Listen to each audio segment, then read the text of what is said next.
Bismillahirrahmanirrahim. Assalamualaikum warahmatullahi wabarakatuh. Saya Nur Amalia Putri dengan NIM 125020009.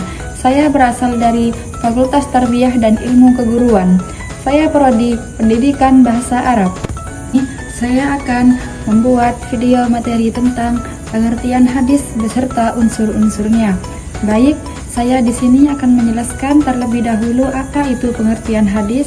Hadis dalam bahasa Arab berasal dari haddatsa yuhadditsu yang jamaknya ahadits, berarti sepotong informasi yang disampaikan dalam jumlah besar atau kecil.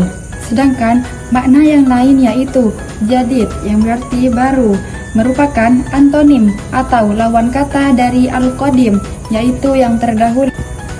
Hadis juga diartikan sebagai al-ikhbar, yaitu pemberitaan, yang dimana maknanya itu difokuskan hanya untuk kepada perbuatan, perkataan, dan persetujuan yang disandarkan kepada Nabi Muhammad SAW.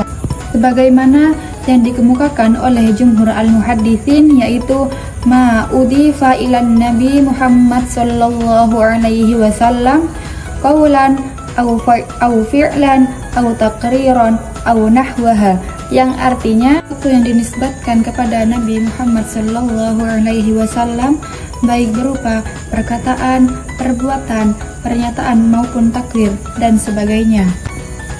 Definisi dari arti hadis tersebut mengandung 4 macam unsur, yaitu perkataan, perbuatan, ketetapan ataupun takrir, dan sifat-sifat atau keadaan-keadaan Nabi Muhammad SAW yang hanya disandarkan kepada beliau saja, tidak termasuk hal-hal yang disandarkan kepada para sahabat dan para tabi'in.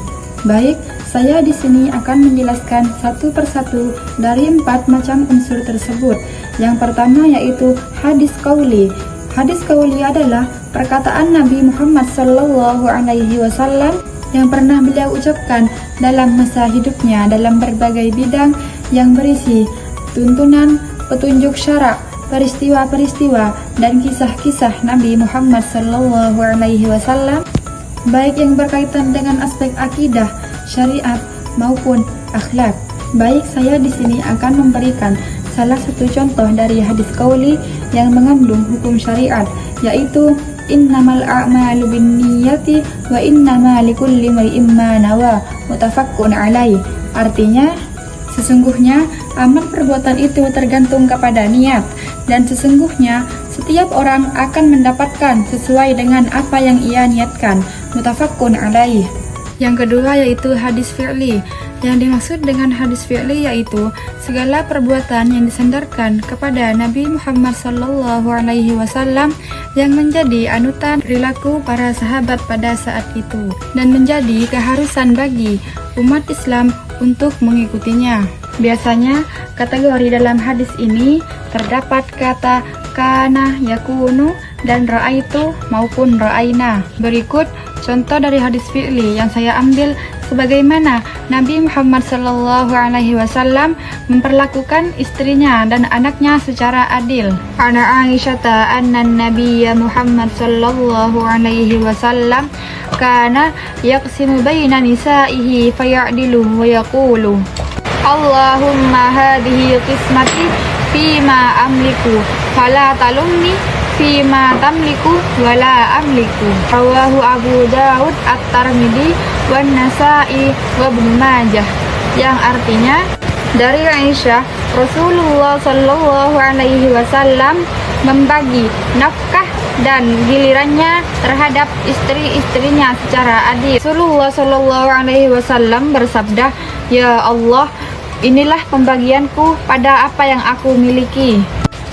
Janganlah engkau mencelaku dalam hal yang tidak aku miliki." Rawahu Abu Daud At-Tirmidzi wan Nasa'i wa Ibnu Majah. Yang ketiga yaitu hadis takrir. Hadis takrir yaitu keadaan Nabi Muhammad SAW di mana beliau mendiamkan dan tidak mengadakan sanggahan atau menyetujui apa yang dilakukan dan diucapkan oleh para sahabat di hadapan beliau. Contoh dari hadis takrir tersebut yaitu di mana sikap beliau itu membiarkan para sahabat menafsirkan dalam sabdanya tentang sholat pada suatu peperangan saat itu.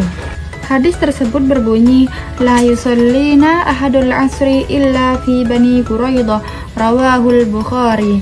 Artinya, janganlah seorang pun salat asar kecuali nanti di Bani Quraidah. Hadis riwayat Bukhari. Dalam hadis tersebut, sahabat memiliki pendapat yang berbeda-beda. Ada segolongan sahabat berpendapat bahwa larangan hadis tersebut itu merupakan perintah sehingga mereka itu telat dalam melakukannya. Ada juga segolongan sahabat berpendapat bahwa mereka itu memahami perintah tersebut sehingga perlunya mereka segera menuju ke Bani Quraidah karena seriusnya peperangan dan perjalanan ini agar mereka lebih cepat sampai tujuan dan tepat waktu dalam melakukan salat asar tersebut. Disinilah Nabi Muhammad SAW membiarkan para sahabat itu memiliki pendapat sendiri. Beliau tidak mengadakan kebenaran dan kesalahan antar mereka. Yang terakhir yaitu hadis hammi. Hadis hammi adalah merupakan keinginan atau hasrat Rasulullah SAW yang belum terrealisasikan, seperti halnya hasrat berpuasa pada tanggal 9 Asyura. Sebagai contohnya, saya mengambil hadis dari Ibnu Abbas, yaitu Ana Abdillah ibni Abbasin yaqulu hina shaman Nabi Muhammad SAW yauma Asyura wa amarona bisyamihi qalu ya Rasulullah innahu yaumun tu'addimuhul yahudu wan nasara. Faqala Rasulullah sallallahu alaihi wasallam fa idza kana al-'amul muqbilu sumna yaumat tasi'. Rawahu Abu Dawud. Yang berarti dari Abdullah ibnu Abbas, ia berkata, ketika Nabi Muhammad sallallahu alaihi wasallam pada hari Asyura dan memerintahkan para sahabat untuk berpuasa, mereka berkata, hari ini adalah hari yang diagungkan oleh Yahudi dan Nasrani. Tahun depan insyaallah saya akan berpuasa pada hari ke-9. Hadis riwayat Abu Dawud. Yang mengatakan hadis di atas, Nabi belum sempat merealisasikan hasratnya itu. Karena beliau wafat terlebih dahulu sebelum datangnya bulan Asyura kemudian. Mungkin hanya ini yang bisa saya jelaskan. Baik, sebelum saya tutup, saya akan memberikan kesimpulan dari apa yang saya jelaskan. Kesimpulan dari hadis tersebut yaitu kita bisa membedakan bahwa hadis Nabi itu mempunyai unsur masing-masing. Mungkin